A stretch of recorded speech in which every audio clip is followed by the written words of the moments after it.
ये आकाशवाणी गोरखपुर है। अब आप सोनी निगम से क्षेत्रीय समाचार सुनिए।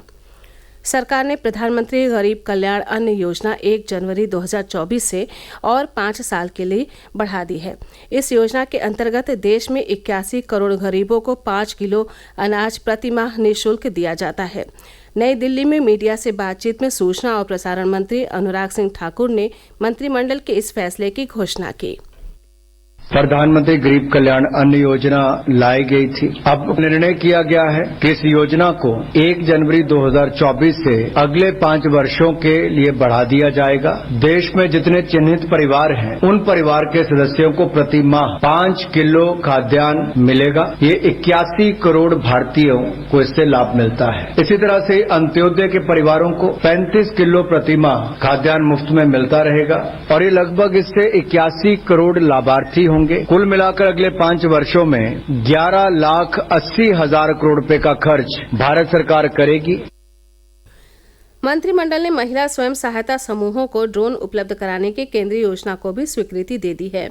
श्री ठाकुर ने बताया कि इस योजना के तहत 2023-24 से 2025-26 के दौरान 15,000 स्वयं सहायता समूहों को ड्रोन उपलब्ध कराए जाएंगे, जिनका उपयोग कृषि संबंधी सेवाओं के लिए किसानों को किराए पर देने के लिए भी होगा। इस योजना के लिए 1,261 करोड़ रुपए आवंटित किए गए हैं। श्री ठाकुर ने बताया कि मंत्रिमंडल ने 16वें वित्त आयोग के कार्यों और दायित्वों को भी मंजूरी दे दी है। प्रदेश सरकार ने आज शीतकालीन सत्र के दूसरे दिन वित्तीय वर्ष 2023-24 का अनुपूरक बजट पेश किया। वित्त मंत्री सुरेश खन्ना की तरफ से सदन में 28,707 करोड़ 67 लाख रुपए का बजट प्रस्तुत किया गया। सदन में अनुपूरक बजट पेश करते हुए वित्त मंत्री सुरेश खन्ना ने कहा कि वित्तीय वर्ष 2023-24 में प्रस्तावित अनुपूरक बजट का आकार 28,760.67 करोड़ है। इसमें राजस्व लेखा का व्यय 1,946.39 करोड़ रुपए है। प्रस्तावित अनुपूरक बजट में नई मांगों के अंतर्गत कुल 7,421.21 करोड़ रुपए के प्रस्ताव सम्मिलित हैं। चालू योजनाओं में इसके लिए 21,339.46 करोड़ रुपए के प्रस्ताव हैं। वहीं विधान परिषद में उप मुख्यमंत्री केशव प्रसाद मौर्य ने अनुपूरक बजट को सदन के पटल पर रखा। बजट पर कल चर्चा की जाएगी। मुख्यमंत्री योगी आदित्यनाथ ने आज कहा कि उनकी सरकार बिना किसी भेदभाव के समाज के हर वर्ग के स्वास्थ्य सुविधाओं का पूरा ख्याल रख रही है और स्वास्थ्य के क्षेत्र में प्रदेश में लगातार काम हो रहा है। आज विधानसभा में विपक्ष द्वारा डेंगू से हो रही मौतों पर बहस के दौरान मुख्यमंत्री ने कहा कि सरकार की प्राथमिकता हर समस्या का समाधान करने की है।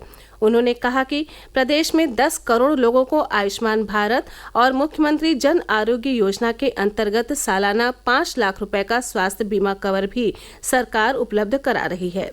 विपक्षी सदस्यों ने सरकार से डेंगू से मारे गए लोगों के परिजनों को 10 लाख रुपए का मुआवजा देने तथा डेंगू पीड़ितों के इलाज का खर्च वहन करने की मांग की थी। यूपी विधानसभा का अनुपूरक बजट पेश करने से पहले कल हुई कैबिनेट बैठक में 25 प्रस्तावों पर मुहर लगी है। मुख्यमंत्री योगी आदित्यनाथ की अध्यक्षता में कैबिनेट बैठक में आयुर्वेदिक और यूनानी सेवा नियमावली 2023 पर मुहर लग गई है। यानी अब गणित से इंटर करने वाले अभ्यर्थियों के लिए आयुर्वेद यूनानी में डिग्री और नौकरी मिलने का रास्ता साफ हो गया है। इसके साथ ही अन्य प्रस्तावों पर भी कैबिनेट ने अपनी मुहर लगाई है। गोरखपुर औद्योगिक विकास प्राधिकरण गीडा का 34वां स्थापना दिवस समारोह कल मनाया जाएगा। इस मौके पर मुख्यमंत्री योगी आदित्यनाथ गीडा के विभिन्न सेक्टर में 155 करोड़ रुपए के कार्यों का शिलान्यास और लोकार्पण करेंगे। वो कालेसर व्यावसायिक आवासीय परियोजना की भी लॉन्चिंग करेंगे।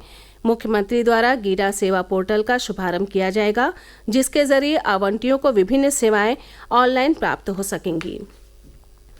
प्रदेश में आज हुए अलग अलग सड़क हादसों में 7 लोगों की मौत हो गई, जबकि 9 लोग घायल हो गए हैं।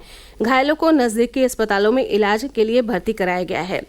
जौनपुर जिले के जफराबाद थाना क्षेत्र स्थित तरतड़ा मोहल्ले में आज सुबह अनियंत्रित कार ने 4 लोगों को टक्कर मार दिया, जिससे 3 लोगों की घटनास्थल पर मौत हो गई, जबकि एक गंभीर रूप से घायल का इलाज चल रहा है। उधर मथुरा जिले में तड़के आगरा दिल्ली नेशनल हाईवे पर बारात से लौट रहे टेम्पो ट्रैवलर की भी अज्ञात वाहन से टक्कर हो गई, जिसमें 4 बारातियों की मौत हो गई, जबकि 8 लोग घायल हो गए। हादसा उस वक्त हुआ जब बाराती देर रात खाना खाकर पलवल जा रहे थे। इसी के साथ ये समाचार बुलेटिन समाप्त हुआ। नमस्कार।